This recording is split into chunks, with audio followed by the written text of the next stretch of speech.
So please start your session. Thank you. Hello, doctor. Good afternoon, and welcome to this webinar on role of Oseltamivir in flu management. This webinar, doctor, is brought to you by Hetero Healthcare, an innovative pharmaceutical company. Hetero Healthcare, the journey began in 1993. We have 30 years of excellence and 36 state-of-art manufacturing facilities. Hetero Healthcare has 300 plus products in portfolio and presence in 126 plus countries. With 21,000 employees globally, Hetero Healthcare is one of the largest closely held pharmaceutical company in India and is amongst the largest manufacturers of ARV, API, and FDFs in the world. Hetero Healthcare has Asia's largest API manufacturing facility at SEZ Complex, Visakhapatnam, Andhra Pradesh. Hetero Healthcare is a 360-degree solution provider striving to fulfill unmet healthcare needs, reaching to customers across India with wide product range encompassing multiple specialties, pioneering in quality and innovation, and has the distinction of bringing 4 biosimilar products to market within 5 years of initiation. They are darbepoetin alpha, rituximab, bevacizumab, and adalimumab. During COVID-19 pandemic era, Hetero Healthcare, the pioneers in antivirus, offered to the patient Oseltamivir, Favipiravir, and Remdesivir. In August 2020, Hetero Healthcare received an award of Pharma Excellence for COVID drugs. Today's webinar, role of Oseltamivir in flu management, we have got moderator Dr. Pramod Zog and Dr. Sanjay Nathu as speaker and Dr. Anil as speaker. Welcome, Dr. Zog. Welcome, Dr. Nathu. Welcome, Dr. Anil. Dr. Pramod Zog is Professor of Pediatrics, D.Y. Patil Medical College, Pune. Sir is President IIP, was President IIP 2016, Steering Committee Member GAVI, CSO 2016 to 19, Chairman, Mini Recipe Module IIP, author of book Pathology. Welcome, Dr. Zog. Dr. Sanjay Nathu is MD DNB Pediatrics, MN AMS, FACEE, currently Professor and Head of the Department Pediatrics from March 22 till date in Srimati Kashibai Navalle Medical College at General Hospital, Pune. Consultant Pediatrician in Shaswat Hospital, Kothurud, Pune. Areas of interest include pediatric pulmonology, pediatric infectious disease, pediatric emergency medicine. Dr. Nathu was President IIP Pune Branch 2021 and is member of Pediatric COVID Task Force Pune Division. Welcome, Dr. Sanjay Nathu. Dr. Anil is MBBS MD Pediatrics with Fellowship in Pediatric Critical Care, DAA Diploma in Allergy and Asthma. Sir is Lead Consultant Pediatric and Pediatric Critical Care, Sparsh Hospital, Bengaluru. Welcome, Dr. Anil. And with this brief introduction, I hand over the session to Dr. Pramod. Over to you, sir. Thank you. Thank you. Thank you. I will just start sharing the screen. Okay.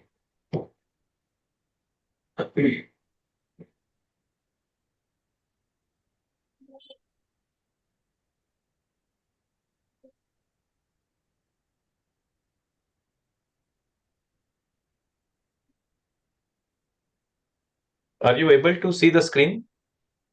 Yes, sir. We can. Okay. Thank you. So, I welcome all the listeners and also welcome our faculty for today, Dr. Anil from Bangalore and Dr. Sanjay Nathu from Pune. And today we are going to discuss about a very important topic, which is in relation to influenza, its management, and use of oseltamivir in influenza management. Influenza has been an illness which is quite a troublesome illness, and right since 1918 to 1919, when the first recorded pandemic occurred, which was known as Spanish flu, and it involved quite a few people from all over the world, though the term Spanish flu was a misnomer because it had affected many parts of US also. At that time, medication like oseltamivir was not available, and the only therapy was, giving rest to the patient, maybe IV fluids and oxygen, and that's why the mortality at that time was quite high. Later on, there were pandemics in 1957, 1968, 2009, and this 2009 pandemic has been witnessed by many of us. And that's why it is necessary that our colleagues know about influenza and management with the help of antiviral drugs. If you can see, I have put up my name in the fashion of nomenclature of the influenza virus, which usually mentions the place of origin, the month and the year of origin. And every influenza virus has a different name. This is to facilitate uniformity all over the world. And as all of you know, the strain of influenza virus changes every year. That is because of the little changes in the amino acid sequences of the glycoproteins which are present on the outer side of the influenza virus. Influenza, once upon a time, people used to think that there is hardly anything serious which is going to happen if a person suffers from flu. But then now we know that it's not that simple. And during the course of discussion, you will come to know a lot about this particular virus. And we all know that in the months of monsoon, the cases are at its peak. However, it's not that influenza occurs only during monsoon. It can occur in the period following monsoon. And in the same country, for example, in India, some parts like the Western India, even Karnataka and Goa and all, they have the peak incidence, just in the months of monsoon and little bit later. But some areas like Kashmir and Kanyakumari have, influenza upsurge during November and December. So it is necessary that we are aware of the seasonality of this virus also. It has some bearing on immunization strategies also. Whenever parents used to ask me whether it's viral, a few years back, I was quite casual and said, okay, don't worry, the child will have fever, cold, and cough, and will recover in 3, 4, 5 days. But then we came to know that it's not that simple because some of these viruses are creating a problem with the immune system. And these viruses, they will either directly attack the lung, producing primary problems with the lungs like primary viral pneumonias, or they can induce the immune system after 4, 5, 6, 7 days, and that will produce that cytokine storm. So all these problems related to these viruses are related to those cytokines, interleukin 1, interleukin 6, and all these are released to a great extent, and they have their impact on different parts of the body, like CNS, like muscles, and all the manifestations of influenza, for example, are related to these cytokines. Dr. Sanjay, what is your impression about the incidence of viral infections, particularly in the post-COVID era, and what are the possible reasons according to you? So good evening, everyone. Yes, sir. So we have seen in the last few years the number of viral infections we are seeing in the outpatient department has increased a lot, definitely, especially post-COVID. And a couple of reasons which we can attribute for that is one is the children hardly got exposed during the COVID era when there were strict lockdowns, and hence they did not develop immunity to several viruses which they would have done in a normal course. So there's sort of an immune debt which is now playing out with them getting more and more viral infections, which often tend to be a little severe. Also, we have had several vaccines coming in which cover many of the common bacterial illnesses. As a result, the number of bacterial illnesses coming to our outpatients have gone down, and the majority of the patients which we see nowadays are commonly viral infections. Right. So it is necessary that whenever large number of cases of a particular virus are seen, for example, after COVID, we all know that RSV showed a rising trend.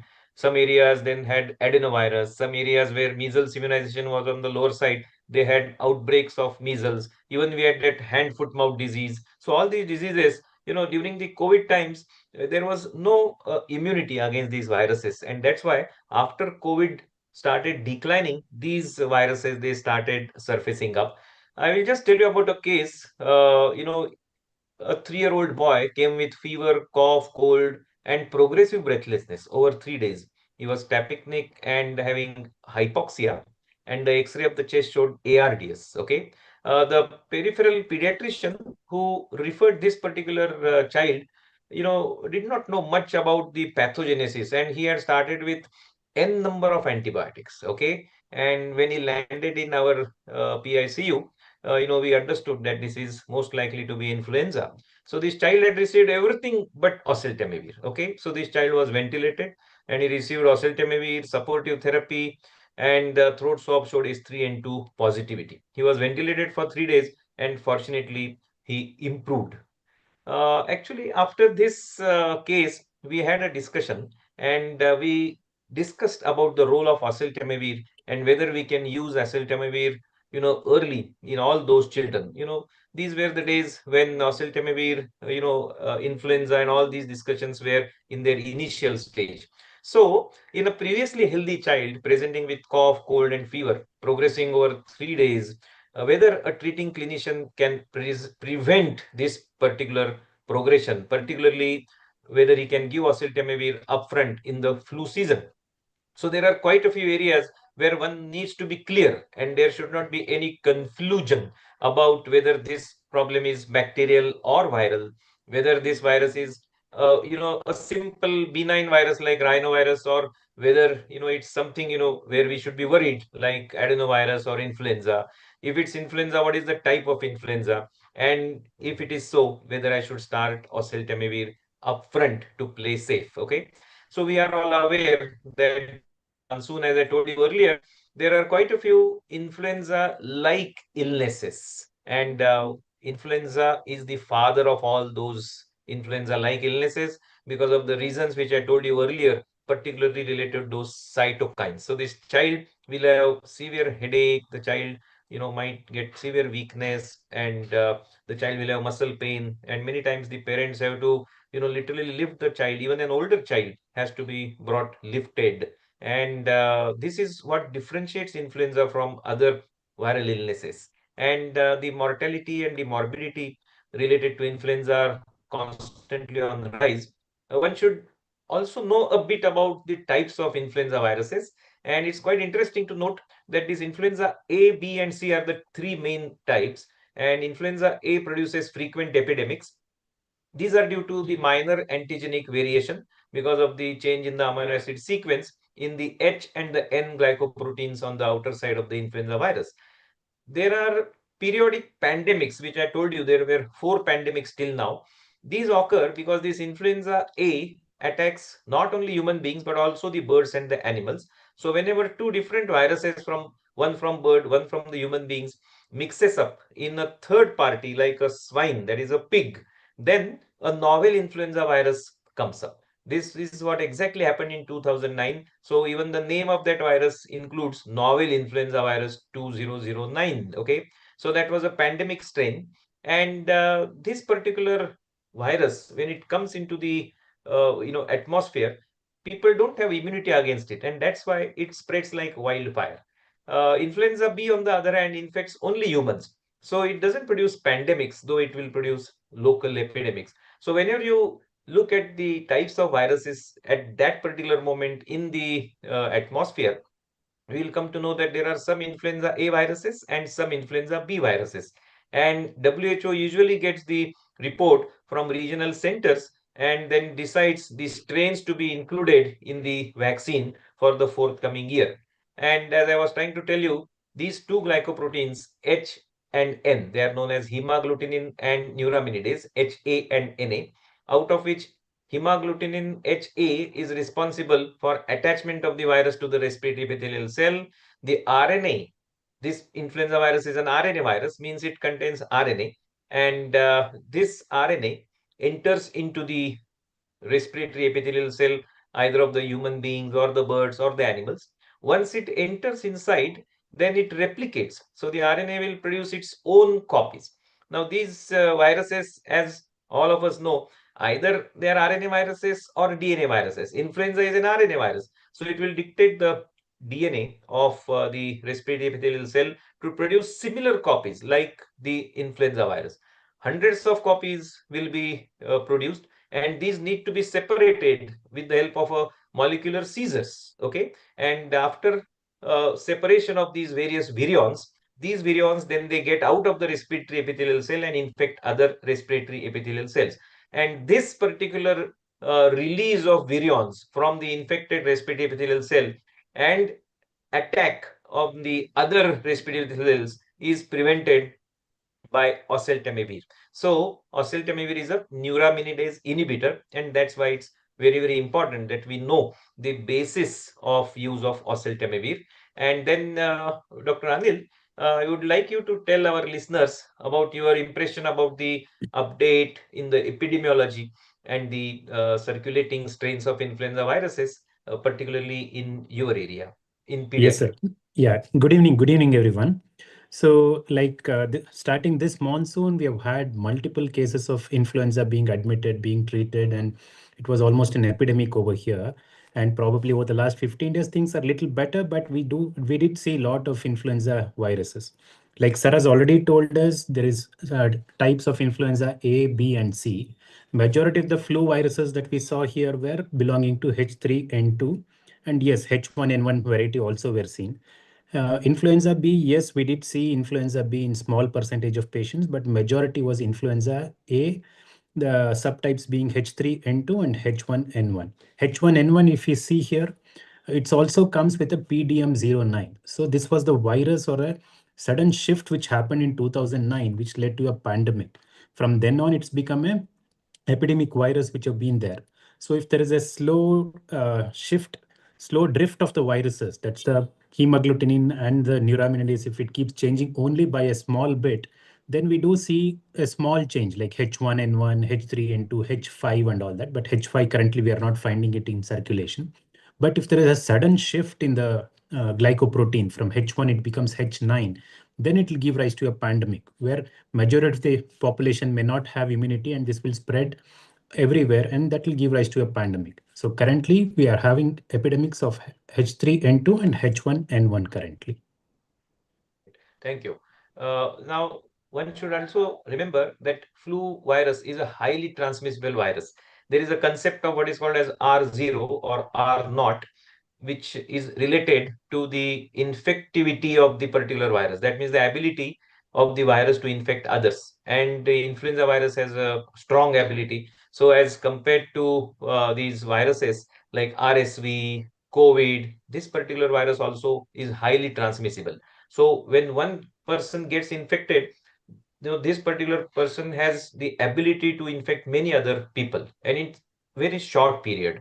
So this particular virus spreads by droplets, and when a person coughs or sneezes or talks, the droplets land in the mouth or the noses of the people who are nearby, and then the pathogenesis begins, so that the virus starts entering from the nose down through the trachea down to the lungs, and this progression is very, very rapid. So, Dr. Sanjay, in your experience, what all different clinical scenarios you have witnessed in the pediatric population, particularly in relation to influenza recently?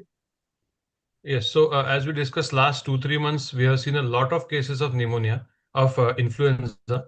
But fortunately, most of them were of a typical variety where the onset was of high fever initially with cough, sore throat, body ache, some amount of running nose, and the child also had some headache occasionally. And this usually lasted for 2-3 days, and that is a type of illness which we were commonly seeing in the patients. We would classify this like an influenza-like illness because all this had a similar presentation. Many viruses do have this presentation. Occasionally, we also have seen some cases which presented with atypical features. For example, gastroenteritis, though it may or may not be called as a atypical feature because being a viral infection, influenza tends to affect multiple systems. So along with the upper respiratory type of presentation, some children also had some vomiting, some loose motions. But the unusual thing was the higher number of cases which were presenting with neurological presentations this time. And it can also present occasionally with cardiac involvement in the form of myocarditis. So these are the presentations which we saw in the last 2-3 months. And remember that the symptomatic differentiation of these respiratory viruses could be quite difficult.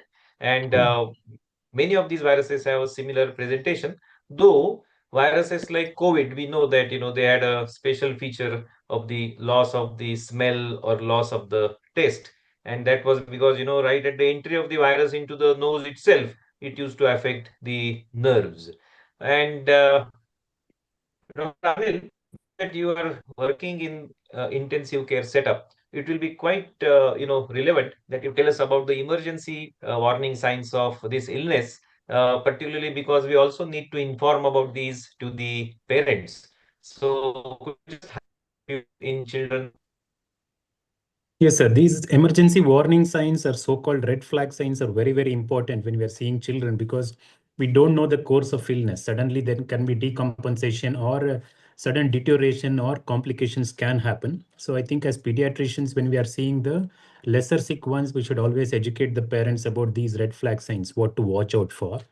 So as like sir told, flu is the father of all viral respiratory kind of illnesses. Means the manifestations can become severe at some point in time. So the basic things that we educate our parents would be as to how is the child doing in the interfebrile period. Is the child still active, able to consume orally? How is the oral intake? And we also tell them about the respiratory complications, the pneumonia complications, like to keep a watch on the respiratory rate, how well the breathing is happening, if there is any difficulty in breathing, if the child is becoming stuporous, comatose, to seek help immediately. I think these are the basic things that we tell. And yes, if anything more severe, if there is a CNS involvement, like high fever, delirium, seizures, anything, they need to rush to the hospital immediately. Right. And of course, there are complications of flu, and for the sake of convenience, I have just enlisted them with the alphabet A, which includes ARI, that is acute respiratory infections like pneumonia, and the case of ARDS, which I told you in the beginning, acute otitis media, absenteeism from the school, and impact on the amdani, that is the income of the parents, and antibiotic abuse. Of these, one should remember that basically influenza is a virus, but then these viruses are known to set the stage for secondary bacterial infections. And this is because they have impact on the respiratory epithelial cell. The epithelial cells are damaged, and at the same time, after a few days, it also produces the cytokine related storm, so to say. And that is why the complications of flu either are related to the direct invasion of the respiratory epithelial cells, or they could be related to the cytokine related storm or hyperactivity in the latter part of the illness. Now we will come to the treatment of influenza, and for the sake of convenience, the treatment has been divided into categories of A, B, and C, depending on the categorization of influenza. So, Dr. Sanjay, you may kindly give us the information about the categorization of influenza into A, B, and C, and then its relevance to the management. Right. So, as we saw, majority of our patients come with fever, cough, cold, and some body ache and malaise, and they start these features, have it for 3-4 days, and then start recovering. So they usually form the category A, or the uncomplicated or mild type of influenza illness. Some of them may also occasionally have some diarrhea or vomiting, as we discussed, but they start improving quite early, third, fourth day onwards. In contrast to this, the category B is one which has some severe features, or the children may have some predisposing conditions with them. For example, a child who has a very high fever, a very bad throat, would form the category B1, while as B2 would be the features of influenza along with some predisposing conditions. For example, it could be the extremes of age. A child who is less than 5 years or especially less than 2 years would be categorized as category B, just like an elderly above 65 years would also be categorized as category B. Along with that, those children who have some underlying other systemic issues, for example, a child may be obese, a child may be asthmatic with a chronic kidney disease, or he may be on some other medications which can be having an immunosuppressive type of effect. So all these children would be going into category B, though their clinical features may be mild. And the last category obviously is of severe disease, which is category C. In this, we would get to see all the red flags which Dr. Anil was talking about. So the children would be quite badly affected. They would be breathless with involvement of the chest, severe chest signs, chest pain, drowsiness, somnolence, and poor intake, prostrated child, maybe in shock and ARDS and so on. So these will be category C.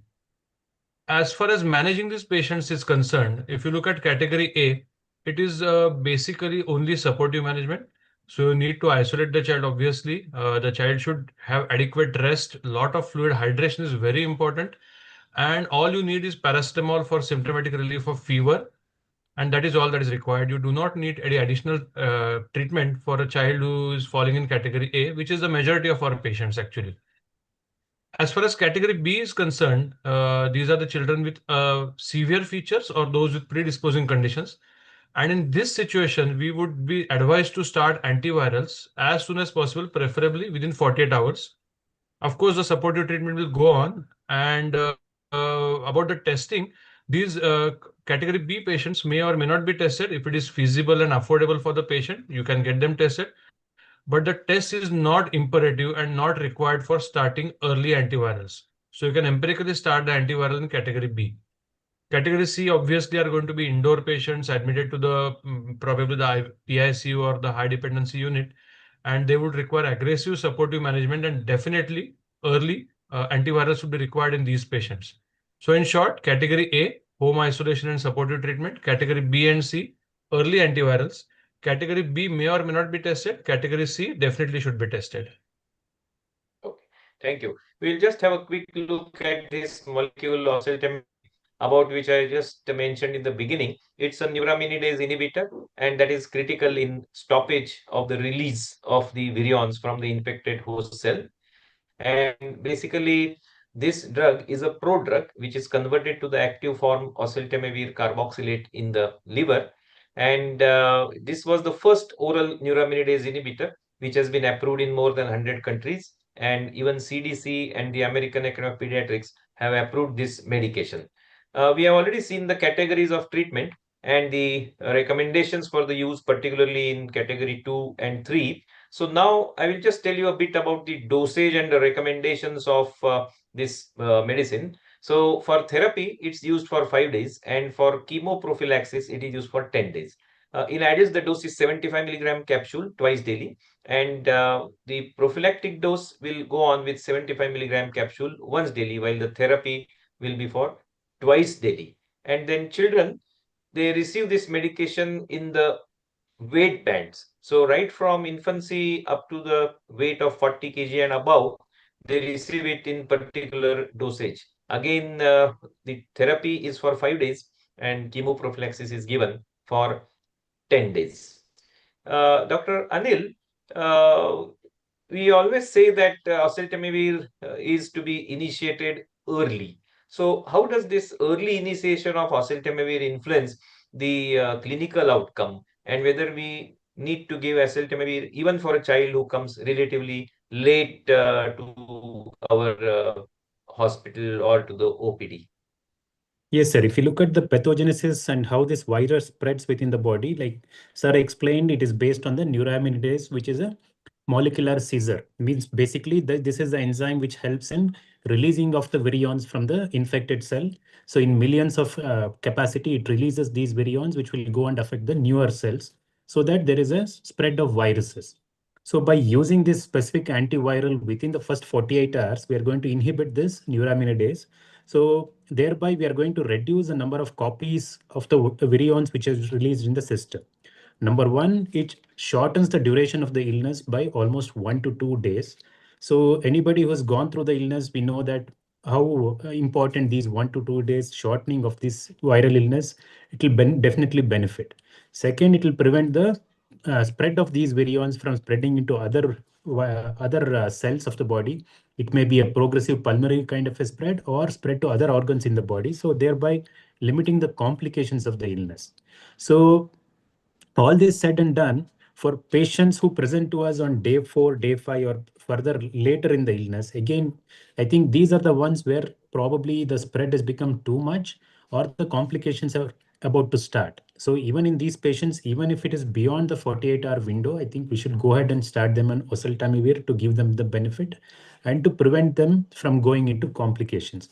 So our indoor admissions usually happen around now 4 to 5 days, where the child has become tired or the respiratory complications have started. In such children, even though it is day 4, day 5, to spread further, to prevent the spread of further virions, we go ahead and start oseltamivir even on day 4 or day 5. Right. This particular fact has been substantiated by quite a few clinical trials. And whenever you use oseltamivir in the treatment of influenza, it reduces the low respiratory tract related complications, antibiotic use, and hospitalization. And this is true not only in children but also in adults. And one should remember that even the WHO recommendation says that empiric treatment is recommended and the treatment should be started as soon as possible. Laboratory confirmation of influenza virus infection is not necessary for initiation of the therapy. And even when the laboratory tests are negative, one should not wait or rather depend totally on these tests, but they should start oseltamivir early. And we will just have a few cases so that we can have some of these concepts very clear. And Dr. Sanjay, this is a child, uh, he came for fever for 3 days, cold and cough, and he was actually on metered dose inhaler since 4 months, and he was well controlled. And for this current illness, he received symptomatic treatment, but he remained afebrile for a day, and the fever had started again, and that's why he came back after 3 days, though in between he was perfectly normal and active. The parents were worried because this was obviously recurrence of the viral upper respiratory infection. And as we discussed in the beginning, they have become more frequent and they have started, occurring at shorter intervals. So how would you counsel these parents about various aspects of therapy? That's something which is very important in the day-to-day practice. Absolutely, sir. So we have been seeing plenty of such patients in the last few months who have been coming to us with recurrent symptoms of cough, cold, fever, and so on, which usually last for about 2, 3, 4 days and then get better. So the important point which has been mentioned in the history is the active in between. So the child is normal in between. So we confirm that with the parents. How is the intake? Is the child active and otherwise doing well in between? And we also look at the episodes which are self-limiting, getting better in 3 to 4 days. We would like to get a history whether a child who is going to some crash or something where he's getting exposed to plenty of viruses from the other kids, and that would explain the increased number of infections which the child is having. What is more important is to speak with the parents and tell them about monitoring the growth of the child, how the child's weight is increasing, and how the child is growing overall, which can be appropriately demonstrated by plotting on a growth chart. So, if you are maintaining a growth chart, that would go a long way in convincing the parents that the child is doing well and the infections which he's been facing are just a part of the growing up period of the preschoolers, where they get at least 6 to 7 or 8 infections in an year. Normally, also, most of the children do get that. So we would be doing a favor to the parents if we spend more time with them, counsel them, and convince them that these are just viral infections which require supportive treatment. This would help us because the parents would then not pressure us in prescribing antibiotics, which they usually do when we get patients with repeated infections. Right. Dr. Anil, do you have any additional points for counseling? No, sir. I think sir has covered most of it. Just that spending of extra couple of minutes in our consultation, identifying what is the exact stressor for the parents and addressing those concerns. And also to reiterate that the child is really healthy, no other systemic illness, child is growing fine. And mainly follow up. We'll also always tell them it's a viral illness, but we are always there. You can come back to us in 2 days' time. If at all child is not getting better, we will review. And like sir keeps telling, like not to charge them when they come back for follow up, and tell them that we are there to provide support and we can counsel them that way. Yeah, that's great. And I remember you telling me that, you have to consider this cough and cold as an extra member of the normal family. So cough and cold are going to be there along with the growing child. And, that is the way parents would understand that, it's something normal and nothing to worry about. Majority of these parents, they know about, the terms like viral and bacterial, and many of them these days ask, sir, is it viral? Sir, what is your diagnosis? So even if some of our colleagues, when they prescribe antibiotics, they have started asking, sir, whether it is really necessary and all. Of course, these are the educated parents who ask. But taking the fact into consideration that majority of the parents are not educated. In fact, many of them, they come from the rural setup or peripheral areas where they don't have any idea about viral or bacterial. It is the duty of the physician, the pediatrician, to be rational in his own mind, so that he himself doesn't initiate the process of prescribing antibiotics. And it is necessary that you know a bit about the different clinical presentations of these organisms. So viruses like rhinovirus, they only impact the upper airway, and there is no fever, no exhaustion, and the child is quite playful. Adenoviruses produce a different clinical picture like pharyngoconjunctival fever or diarrhea or mesenteric lymphadenitis, or occasionally hemorrhagic cystitis. And children who are under the age of 1 year, they suffer from bronchiolitis related to the respiratory syncytial viruses.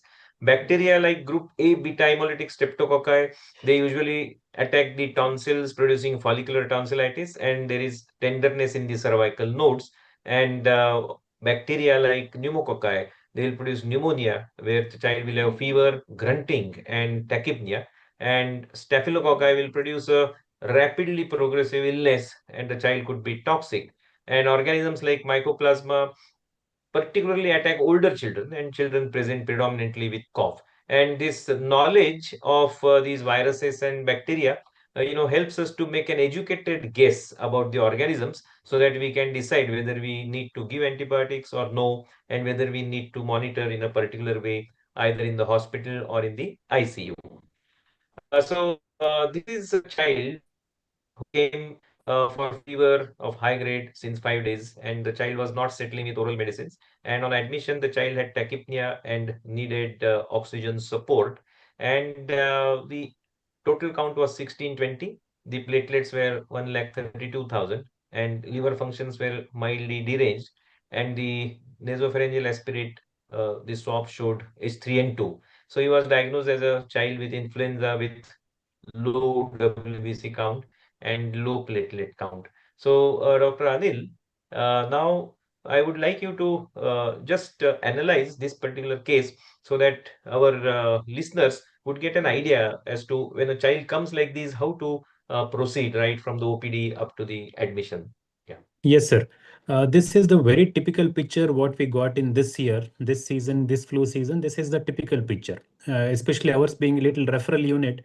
We used to get such referrals from the pediatricians in and around. Already they would have probably tried to manage on day one, day two with symptomatic supportive care. By day three, when the fever is still running, probably would have gotten an oral antibiotic.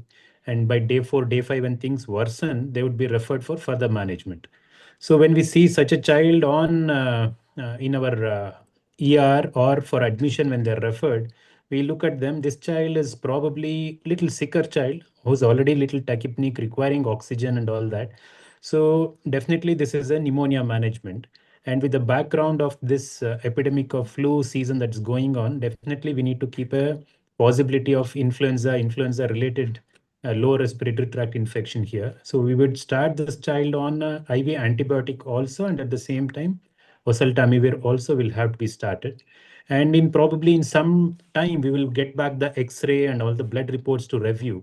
And blood reports are in supportive of a viral kind of illness, where the total counts are low, platelets are low, borderline, and there is little bit of transaminases which have been elevated. SGOT, PT are in hundreds, in 381 and 168 here.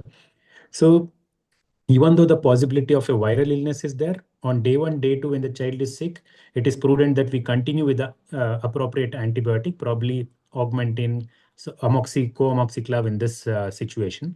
And by day two, day three, whenever we get the swab report back, we get a confirmation that this could be a viral kind of an illness. And then we can decide, depending on how well the child has progressed, that I think we'll discuss further as to when to stop antibiotic. Probably in this case, we would stop antibiotic and continue only oseltamivir in this child.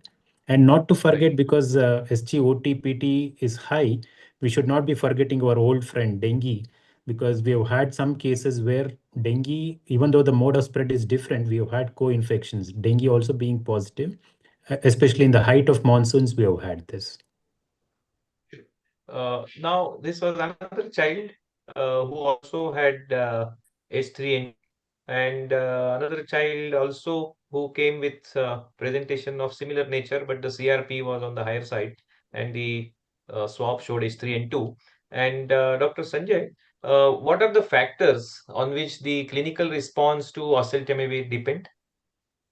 So the first and foremost thing is that the patient has to have influenza infection for oseltamivir to work, because oseltamivir is specifically used against influenza. Other viruses, it will not work. As far as the influenza infection is concerned, the response depends on how early you start oseltamivir. And numerous studies have showed that starting of oseltamivir in the early phase, in the first 24 or especially before 48 hours, gives the best response. So if you start early, you would get a good response. You would see improvement in the next day or two itself, with the child feeling subjectively better and the fever decreasing. Having said that, even if the child comes on day 4 or day 5, as was discussed by Dr. Anil, it is still worth giving oseltamivir even though late. So ideally, before 48 hours is the best time to get a good clinical response. Sure. This was another child. Of course, he deceived us because we thought that it's likely to be influenza. But then the WBC count was quite high. The CRP was 136. Child continued to have a high fever, and the throat swab showed adenovirus positive. Uh, Dr. Anil, this was a 5-year-old girl which had high fever for 5 days and then a cough and cold for 5 days. The child was sick looking, and she had mild wheeze with no crepitations. And the question was whether we put her on antibiotics and how we continue further in the management. So, how would you respond to this? Yes, sir. I think antibiotic decision, we need to go and take it on case to case basis. For example, this child is a 5-year-old, already fifth day of febrile illness with probably a respiratory focus because this child has cold and cough. The child having cold probably tells us could be viral, and but the child has already become sick looking and started having little bit of wheeze. So I think the treating clinician should take a call on the bedside. If the child is really sick looking, toxic looking, it's worthwhile to go ahead and collect the appropriate blood culture and then to initiate the antibiotic and the antiviral. But if there is a background of a viral illness that is going on, like all the other family members are also having viral kind of a syndrome, coryza, cough, and there is a huge flu season that's going on, I think it's okay to wait only on the antiviral. But individually on case to case basis, these decisions will have to be taken. Sure. So this particular child was put on amoxiclav. The blood reports revealed that the WBC count was 2800, neutrophils 10, lymphocytes 70. The CRP was 34.7. This child was put on oseltamivir, but the nasopharyngeal swab report showed rhinovirus. So I would just like you to tell us as to what is the sensitivity of influenza PCR and the relation with the treatment decisions. Yes, sir. The latest generation of PCR, our country, the PCR technology is improved. The availability and the technology is improved by leaps and bounds after the COVID. It's even available even in the taluka centers these days. After the COVID, these laboratories have been formed, and even the flu diagnosis can be made quite interiors in the interior regions also.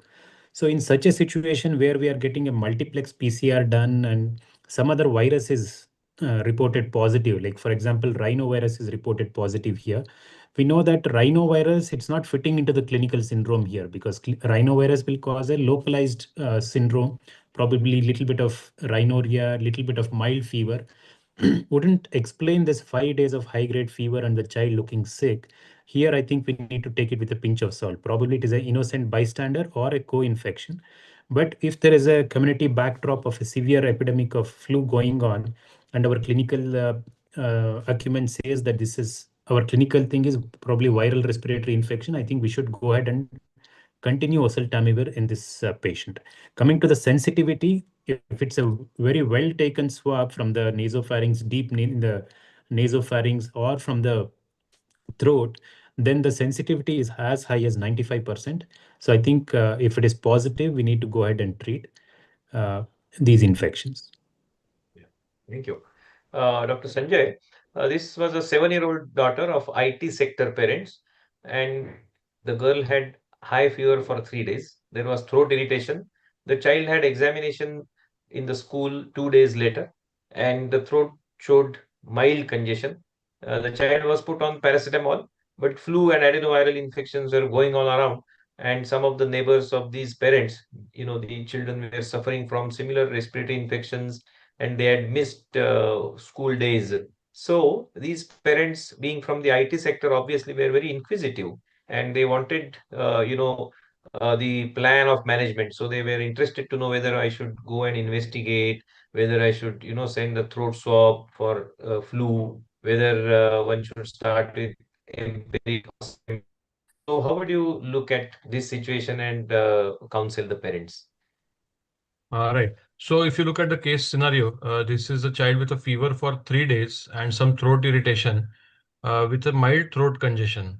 However, from the description, at least it seems that the child seems to be otherwise stable, does not seem to have any other problems, in the sense the child is not sick looking, probably the intake is also good. And we have to be a little, what you can say, cautious in these situations, because the IT sector parents, we all know, are quite anxious, and they have already read and Googled about multiple things, and they would want us to start and do some investigations or do something. So again, as we discussed, we need to spend time with the parents and the categorization which we discussed previously.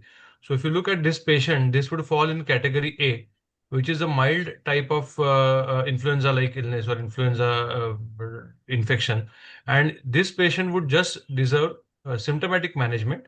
However, it is important to tell the parents regarding the red flag signs or the warning signs and call them for follow-up after about 40 to 8 hours maybe, and see that the child has started improving or not.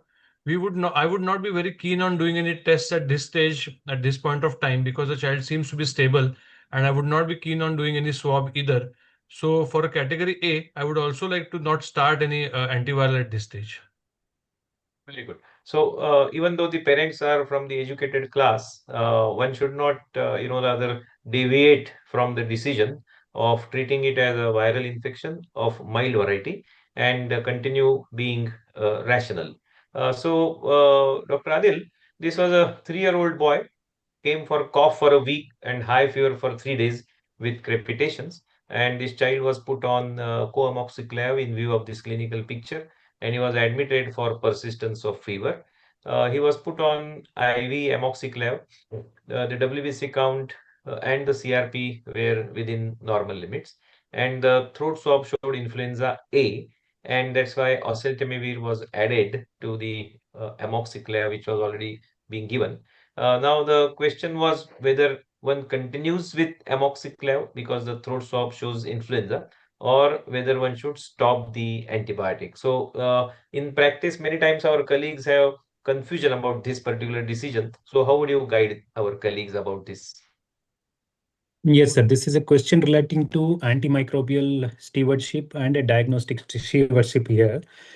This week, I think all of us are celebrating the Antimicrobial Awareness Week also in our hospitals and our institutes. And I think this is a classical situation where I think we should step up and say that we have a swab which is positive for a organism. We have a clinical syndrome which is explaining this kind of a presentation in the child. I think we should be courageous or comfortable enough to to stop the IV antibiotics which are going on and continue with only one therapeutic agent, that will be the antiviral oseltamivir in such patients. Thank you. So, this antibiotic stewardship is very important, and we are the stewards, and that's why we must protect the antibiotic armamentarium, which is in our hands. We also had witnessed quite a few cases which showed neurologic involvement in influenza. For example, this child, he came for fever, cough, cold, and status epilepticus, and the nasopharyngeal swab showed H3N2. The counts were normal, and the MRI showed non-specific encephalitis changes. The CSF was normal, and this child was diagnosed as a case of influenza encephalitis. So now that Dr. Anil, you are an intensivist, how would you look at such cases, and just tell us a bit about the neurologic complications of influenza? Yes, sir. We've had this season increase in admissions because of high-grade fever secondary to influenza. And this high-grade fever, we have had increased cases of febrile seizures, which landed up in the ICU. We have had few children who are coming with febrile delirium because of such high fever, but they all settled down with the control of fever. And we have had few cases who came in with febrile status epilepticus kind of a presentation also. And very rarely, yes, a child who had continuous seizure and never regained sensorium in between. And when we investigated, we had a similar picture. We were suspecting a meningitis kind of a pattern, but the CSF was not showing any cells. But the MRI picked up deep nuclei which are involved, bilateral thalamus which showed signal changes, and probably with the central necrosis also. The typical picture of what we call as an ANEC, acute necrotizing encephalitis kind of a picture, secondary to influenza also, we did notice this time.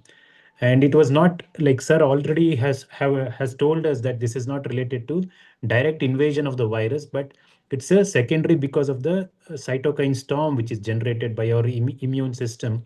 So instead of protecting us from the virus, many a times our brain takes a hit because of these chemical mediators like IL-1 and IL-6 which are released in the body. So this is quite important, and I'm glad that this particular child was saved, because I understand that the mortality out of these necrotizing encephalitis in dengue or in influenza is quite high. And of course, we had quite a few cases where influenza came along with RSV, and we had to tackle both these infections together. And Dr. Sanjay, do you have any other inputs about the respiratory complications of influenza? So occasionally we did get influenza cases which worsened, and obviously they landed up in ARDS. And that is a tough task managing ARDS in this patient, getting them out of that situation. Of course, milder complications like otitis media are quite common. In fact, in the OPD scenario also, we see several children who begin with the cough cold fever and subsequently come back with ear pain. And on examination, they have a bulging tympanic membrane and so on. So otitis media is quite common and can be managed in the OPD basis itself. And we are also seeing children who are having asthma getting triggered and having exacerbations of asthma in children because of the influenza infection. We also are aware that problems like toxic shock syndrome can occur, even myocarditis can occur, not very commonly. Myositis is known with influenza B, where boys between the age group of 6 and 9 get bilateral gastrocnemius and soleus involvement with severe bilateral calf muscle pain and inability to walk.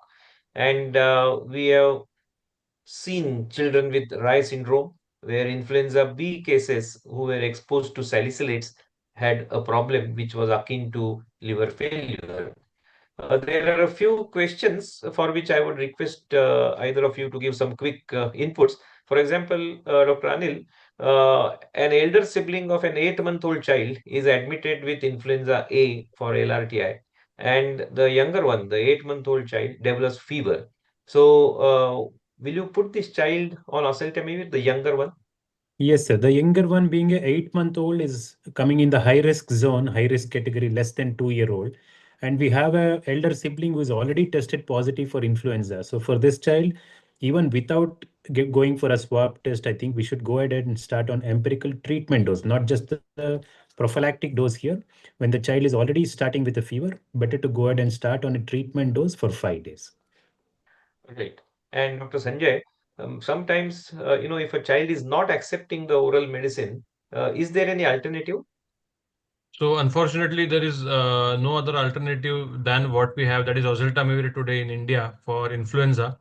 Fortunately, the oseltamivir is quite well tolerated. It's quite palatable as far as the taste is concerned, and we hardly get any problem with children not accepting the medicine. So unfortunately, oral is the only route, and oseltamivir does work well. Okay. And Dr. Anil, sometimes, there are questions from the parents, particularly when a child suffers from influenza, which is proved by the throat swab. The parents would like to know whether other members of the family need to be given oseltamivir as a part of chemoprophylaxis. So, how would you tell them about this? Yes, sir. Influenza is one illness where it spreads from the kids to the household contacts. Especially, I think the chemoprophylaxis is indicated for the high risk contact. May not be for a very healthy adult, but for an aging grandparent who are, if they're aged more than 65 years, they're having a chronic pulmonary issue, they may have asthma, COPD, or they may have a chronic cardiac condition, or they may be diabetic, hypertensive. These kind of high risk people, yes, better to go ahead and start on chemoprophylaxis. And Dr. Sanjay, what about para-influenza viruses? Does oseltamivir work for them also? So this has to be very clearly understood that oseltamivir works only against influenza. Para-influenza commonly we see in our patients, they commonly present with a croup-like presentation. However, oseltamivir has no role in para-influenza infections. Okay. Now I'm sure that most of the points related to influenza, the clinical points, the points related to the investigation and management are clear for the attendees.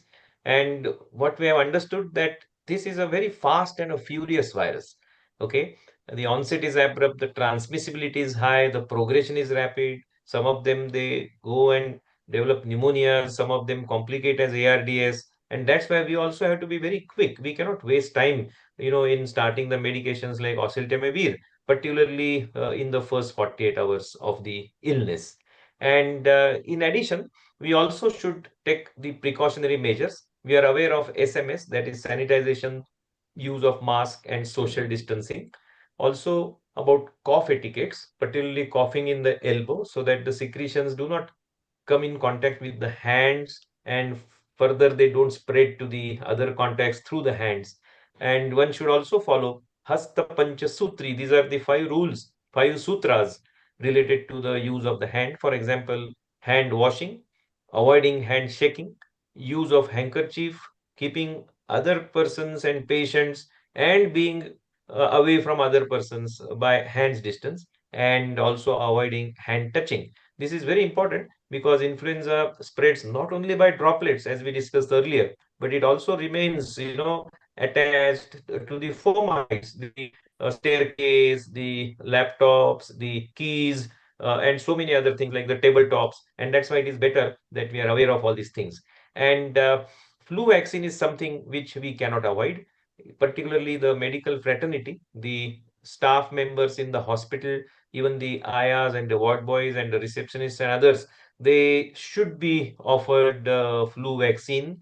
And in fact, in case if any one of us is in charge of the hospital, then they should see to it that our staff members receive flu vaccine annually, because we are the ones who are exposed to the flu virus very, very often. And as pediatricians, many times we have seen children directly cough onto our faces. So I always use masks in the OPD so that I do not lose 3, 4, 5, 6 days of my practice. This is very important, and that's why I always tell parents to celebrate happy birthday. But along with saying happy birthday to you, I also tell them to say happy birthday to flu. So this is true for our medical fraternity also. So take annual shot and relate it to your birthday so that you do not forget about it. Okay. So with that, uh, all three of us, myself, Dr. Anil and Dr. Sanjay, want to bid farewell by saying namaste and trying to avoid handshaking as far as possible to avoid the transmission of these viruses and preventing ourselves from flu and other viruses. Thank you very much. It's over to you, Dr. Prashant. Thank you, sir. Thank you. Thank you, Dr. Pramod. Thanks, Dr. Anil. Thanks, Dr. Sanjay. As usual, sir, it was a lovely webinar with a lot of insights into flu and case studies, which will which will help people diagnose and take appropriate care. Thank you so much. Thanks all the doctor who took time and attended this webinar. Thanks Sai Srikar, thanks Samruddhi, and thanks sales team of ITRO for coordinating this. Thank you very much. I wish you a very pleasant evening. You can log off, sir. Thank you, sir. Thank you. Thank you. Bye-bye. Thanks, Sai Srikar.